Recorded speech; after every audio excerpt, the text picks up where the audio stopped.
देवी जी आज यहाँ भील समाज से उपस्थित मेरे भाई और बहनों,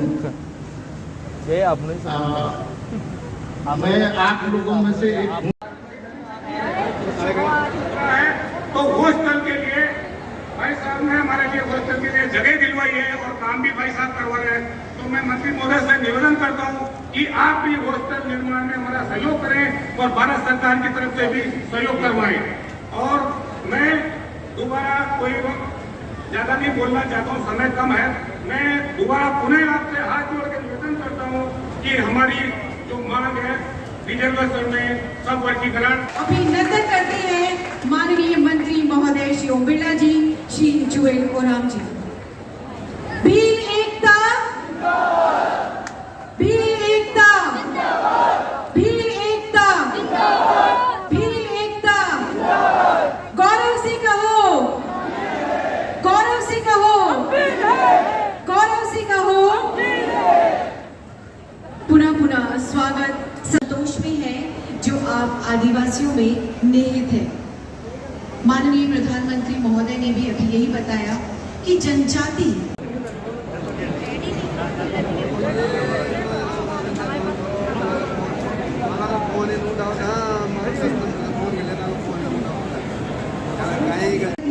एक ऐसे चरम स्तर पर पहुंचे हैं अपने संघर्ष के साथ में, अपनी मेहनत के साथ में, और उन्नति के चरम स्थान को उन्होंने हासिल किया है। और बाकी में हम सभी का सौभाग्य है कि आज हमें इस सभागार के अंतर्गत उनको सुनने का मौका मिलेगा। बस कुछ ही पलों की देरी है और माननीय लोकसभा अध्यक्ष ओम बिरला जी और उनके साथ ही में श्री जुएल ओराम जी आज हमारे बीच में होंगे और हम सभी से रूबरू होंगे। भील एकता, भील एकता। आप सभी से निवेदन है कि आप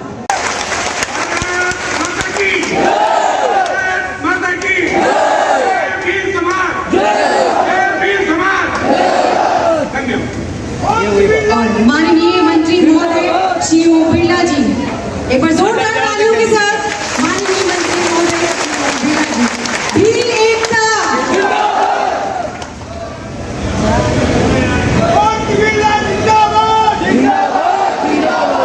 आदिवासी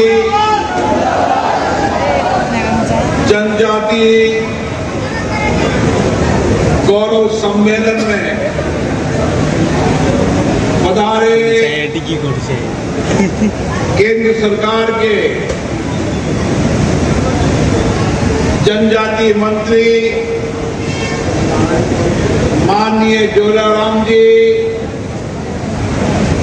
जो लगातार भारत सरकार में आपके समाज का नेतृत्व करते हुए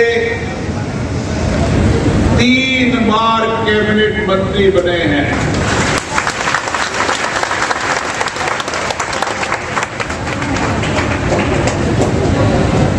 माननीय मंत्री महोदय मंत्री के साथ 6 बार जनता ने चुनकर उनको लोकसभा में भेजा है।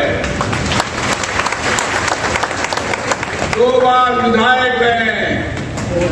हम सब ताली बजाकर उनका हार्दिक अभिनंदन करते हैं, स्वागत करते हैं। आप सब जानते हैं मंत्री महोदय ने भी इसी गरीबी की जिंदगी से निकलकर, इन्हीं अभाव कष्ट चुनौतियों से लड़कर भारतीय जनता पार्टी ने उनको 2 बार विधायक, 6 बार सांसद और 3 बार मंत्री बनाया है।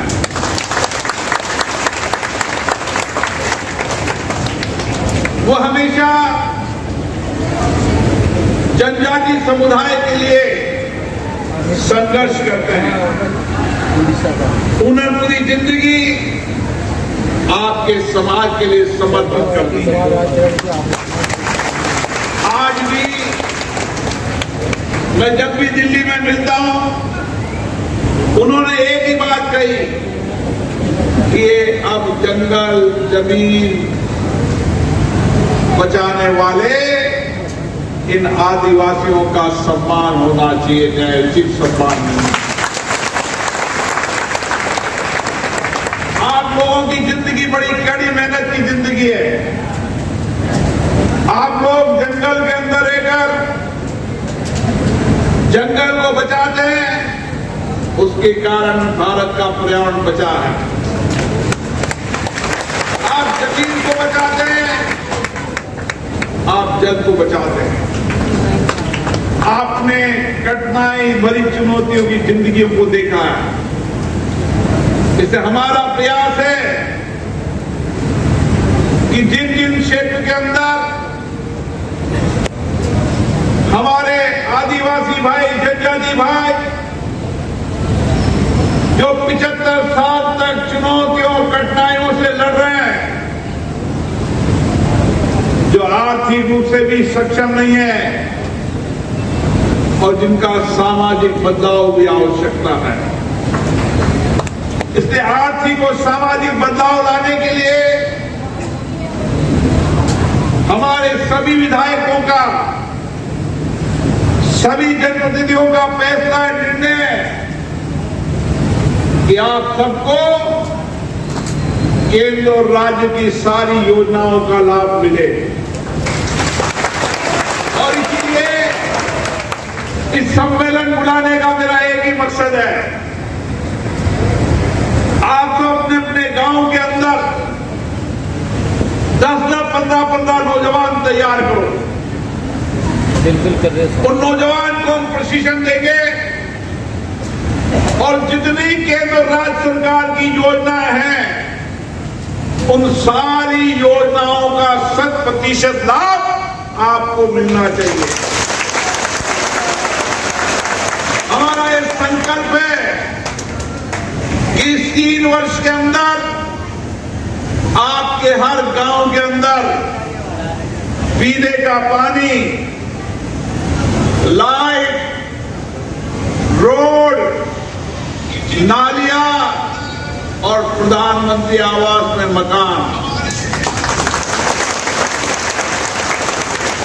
एक सामान्य व्यक्ति के जीवन के अंदर जो मूलभूत आवश्यकता होती है, मकान होना चाहिए, पीने का पानी होना चाहिए, शौचालय होना चाहिए, गैस का कनेक्शन होना चाहिए, रोड होना चाहिए और खाद्य सुरक्षा के तहत सबको माननीय प्रधानमंत्री जी ने जो तय किया है, खाद्य सुरक्षा का लाभ मिलना चाहिए और 25 लाख रुपए तक का निःशुल्क इलाज मिलना चाहिए, ताकि कभी भी कोई गरीब व्यक्ति बीमार पड़ जाए तो 25 लाख रुपए तक की सुरक्षा का लाभ मिले। कोई दुर्घटना हो जाए तो 5 लाख रुपए का मिले। ऐसे सारी योजनाएं, इन सारी योजनाओं को 100% करना है। और माननीय मंत्री महोदय ने कहा है कि आपकी घर की बेटियों के लिए नजदीक एक छात्रावास भी बनाएंगे, ताकि वो छात्रावास के अंदर उनको सारी चीजें निःशुल्क मिले, ताकि वो अपने देश और समाज का निर्माण कर सके। आपके इलाके के अंदर जहां विद्यालय नहीं है, उन सारे इलाके के अंदर अगर 50 घर भी होंगे तो 50 घर में भी विद्यालय बनाएंगे, चाहे कुछ भी करना पड़े। आपके नजदीक आंगनबाड़ी हो, अस्पताल हो, ताकि आपको दूर दराज में न जाना पड़े। और उसके बाद जो हमारी महिलाएं बैठी है, उन महिलाओं को उसी गांव के अंदर जो हमारे प्रधानमंत्री जी ने कहा है, स्वयं सहायता समूह के माध्यम से उसी गांव में उनको रोजगार मिले, ताकि वो गांव में बैठकर 2 रोटी का इंतजाम करें। और इस सब के लिए करने के लिए एक ही काम करना पड़ेगा। हर गांव के अंदर 10 नौजवानों की टीम बनाना, हर घर का सर्वे करना और किन किन योजनाओं का लाभ भी मिल रहा, फिर उन सारी योजनाओं का लाभ आपके गांव के अंदर ही सरकार आपके दरवाजे पर आएगी और सारी योजनाओं का लाभ देकर स्वीकृत करके अधिकारी जाएंगे। मैं आज आपको विश्वास दिलाता हूं, भरोसा दिलाता हूं। मैंने आपके दर्द को देखा है, आपकी पीड़ा को देखा है, आपकी मेहनत को देखा है। किलोमीटर से दूर पैदल लेकर पानी जाना अब समय चला गया। 75 साल बाद अब समय आ गया है, आपके दरवाजे पर नल लगेगा। मैंने कई गांव के अंदर देखा है 75 साल बाद भी लाइट नहीं थी। ये एमएलए साहब बैठे, इनके गांव में, कई गांव में लाइट नहीं थी, आज उस गांव में लाइट चल रही है। खूंटी के अंदर कई गांव के अंदर लाइट नहीं थी, कभी जंगल का बहाना, कभी और बहाना। अब पानी, बिजली, रोड, अस्पताल, स्कूल के लिए कोई नई आनाकानी होगी। जनजाति इलाके के अंदर माननीय मंत्री महोदय ने और माननीय प्रधानमंत्री जी ने 1 करोड़ लोग का बजट रखा है, 1 लाख करोड़ रुपए का। ये बजट धरती आबा के नाम से, जो धरती पर जनजाति लोग रहते हैं, जातिवासी लोग रहते हैं, जो जल, जंगल, जंगील से जिंदगी भर संघर्ष कर रहे हैं, उनके लिए भारत के प्रधानमंत्री माननीय नरेंद्र मोदी जी ने इतना बड़ा बजट रखा है। सभी विभागों का लाभ इस इलाके में मिले, इस संकल्प के साथ काम करना है। माननीय मंत्री जी की ट्रेन है, ट्रेन पकड़नी है, लेकिन माननीय मंत्री जी अपनी पूरी बात का समय बिल्कुल बाकी रहे, और ताकि आप लोग माननीय मंत्री जी को सुनने आए। मैं विश्वास दिलाता हूं माननीय मंत्री जी आपके समाज के आपकी तरह उन्होंने दर्द, पीड़ा, कष्ट सहा है। आपके दर्द से जानते हैं आप यहाँ भाई लगता है। बात ऊंचा करो, बात ऊंचा करो। देखिए, पहले जनजाति के लिए स्टेज पे झाड़ू पड़को कोई मंत्रालय नहीं था। हमारा जो जनजाति का काम कहाँ से होता था, पहले होम मिनिस्ट्री का एक टीडी डिवीजन था। फिर होम मिनिस्ट्री से काट के निकाल के वेलफेयर मिनिस्ट्री बनाए। वेलफेयर माने कल्याण विभाग। सीताराम केसरी एक समय में इस कल्याण विभाग का मंत्री होते थे। तो उसमें किसका किसका कल्याण होता था? जनजाति का कल्याण होता था, शेड्यूल कास्ट का कल्याण होता था, पशु कल्याण भी वहां से होता था। और आपका माइनॉरिटी 5 का, मुसलमान, क्रिश्चियन, जैन, पारसी, सिख, ये 5 को चिन्हित करके ये था।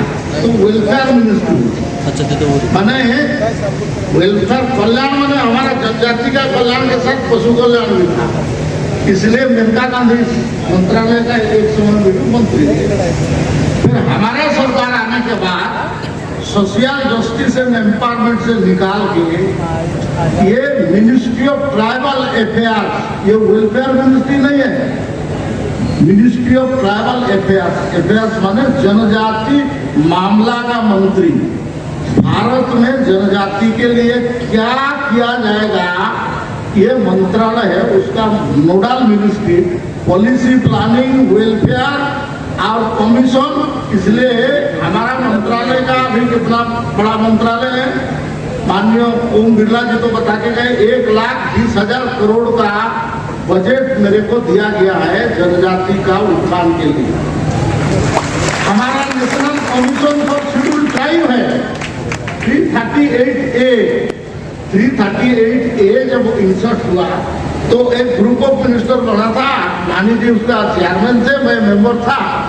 तो इसको 3 मेंबर का कमीशन सजेस्ट किया गया था, लेकिन अटल जी बोले कि नहीं, एससी कमीशन में कितना मेंबर, बोले 5, तो इसको भी 5 बनो। इसको भी तुरंत ऑन दी स्पॉट आप कैबिनेट में डिसाइड हुआ। आप सोचिए, मंत्रालय बना नहीं पाए बहुत सारे पार्टी, इतना साल शासन के बाद मंत्रालय बना, national commission for schedule tribe बना, उसके बाद नेशनल एसटी फाइनेंस कॉर्पोरेशन बना, उसके बाद टाइफाइड पहले से था, उसको रिवाइव किया गया। अभी national education society for tribal है, NEST, जिसमें 740 एकलव्य मॉडल रेसिडेंशियल स्कूल मंजूर किया गया है और वो 6 क्लास से 12 क्लास तक फ्री में एजुकेशन देंगे। हम केंद्रीय विद्यालय को मात देने वाले हैं, हम जवाहर नवोदय विद्यालय को मात देने वाले हैं। कितना बड़ा संस्था और इतना बड़ा खर्चा आज स्पेंडिंग किया है। मेरा जीवन में, ओम बिरला जी बोल रहे थे, मेरा जीवन में मैंने लकड़ी चुन के शहर में बेचा है, मैं घास काट के शहर में बेचा है, मैं ये जो कुली बोलते हो जिसके आप मुरुम आपका इधर क्या होता है, मिट्टी, हम लोग को उस एरिया में मुरुम का मिट्टी होता है, उसको हम खोद के ट्रक में लोड करके बेलचा मार के उसमें भी मैंने काम किया है। और काम करते करते हम 5 भाई बहन में से केवल 2 ही पढ़े हैं सर, 3 हमारा पैसा के कारण नहीं पढ़ पाए। मैं सबसे बड़ा पढ़ा और मेरा बहन सबसे छोटी वो पढ़ी है, और हमारा बाकी भाई बहन नहीं पढ़े पैसा के कारण। इतना गरीबी था। और मैं जब डिप्लोमा इलेक्ट्रिकल इंजीनियरिंग करके नौकरी कर रहा था BHEL में, 6 साल नौकरी किया था, मैं विधायक को मिलने जाता था, कांग्रेस पार्टी का विधायक होते थे, मिलने नहीं देते थे। उसका चमचा लोग बोले कि नहीं आप नहीं मिल सकते हो, आप लोग ज्ञापन दे रहे हो ओम बिरला जी को, लोकसभा का स्पीकर है उनको आप मिल रहे हो, घंटा घंटा आपके लिए खड़ा हो रहे हैं। 27 फरवरी 1990 दिन मैंने विधायक बन गया। कितना उम्र था मेरा? 28 साल। कितना पैसा खर्चा किया? 1,20,000 में मैं MLA बन गया। 30,000 मैंने दिया था और बाकी तो समाज ने अपना आप इकट्ठा चंदा 1,000 2,000 ऐसा करके मेरे को बनाया और मैं आया। 2 बार का विधायक, 6 बार का सांसद और 3 बार ये भारत सरकार में फिर वही मंत्रालय, सेम मिनिस्ट्री, उसको मैं परिचालित कर रहा हूँ। मैं आपको आश्वस्त देता हूँ आपका काम होगा, कैसे होगा, क्या होगा, उसके बारे में आगे बात करूंगा। पैसा का कोई कमी नहीं। हमारा एक सुन लीजिए, एक आदि कर्मयोगी का चयन हो रहा है। चयन मतलब ग्रुप बनाया जा रहा है, वॉलंटियर्स। आप भील विकास परिषद है आपका, क्या संस्था का नाम दिया है? भील अखिल भारतीय भील विकास समिति, ठीक है, हाँ ठीक है, चलो आदिवासी भील विकास समिति। आप इसमें से गांव में टीम बनाइए, आदि कर्मयोगी बनाइए, ब्लॉक स्तर में बनाइए, डिस्ट्रिक्ट स्तर में बनाइए और इसको भेजिए। आप मेरे को भेजिए, डायरेक्ट अपलोड हो रहा है हमारा वेबसाइट में। नहीं तो आपका यहाँ सांसद के नाते या लोकसभा स्पीकर के नाते इनका ऑफिस का थ्रू में, इनका भी एक बड़ा ऑफिस यहाँ है, उस ऑफिस का थ्रू में आप भेजिए। मैं आपको आश्वस्त करता हूँ, आपका गांव में जो भी काम, इलेक्ट्रिक हो, पानी हो, रोड हो, आपका बाकी स्कूल कॉलेज जो भी होगा, जो भी माननीय स्पीकर महोदय प्रपोजल करके मेरे को देंगे, मैं उसको करके आप लोग को दूंगा। ये मैं आज गारंटी देके जा रहा हूं।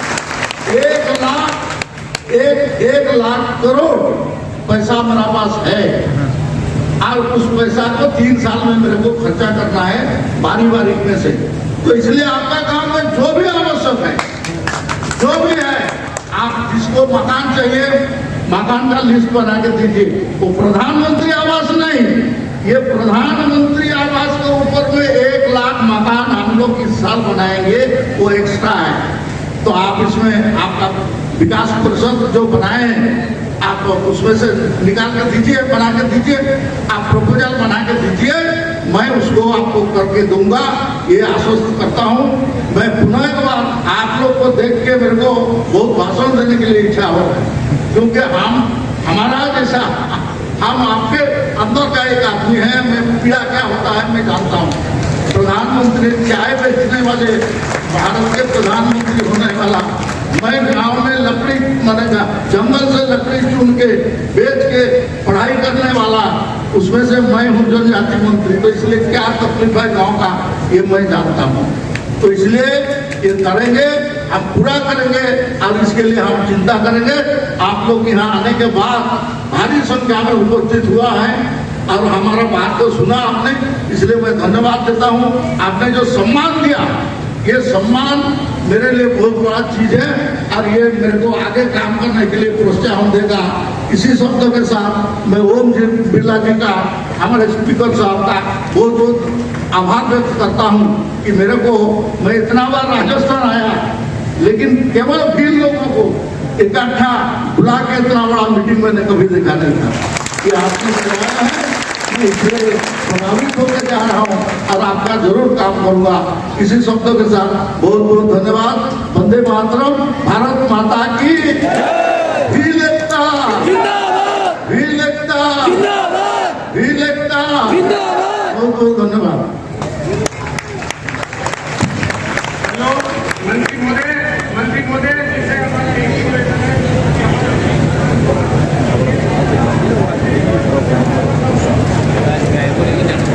सही है देखा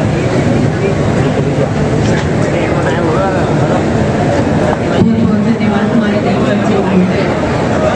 भील एकता, भील एकता। आप सभी से निवेदन है कि आप गेट खोल दिए गए हैं, तो आपका जो प्रस्थान रहेगा अलग अलग गेट से रहेगा और जाते समय आप सभी के लिए एक भोजन के पैकेट की व्यवस्था की गई है, तो अपना भोजन का पैकेट आप जरूर लेकर के जाएं। आप सभी का बहुत बहुत आभार, बहुत बहुत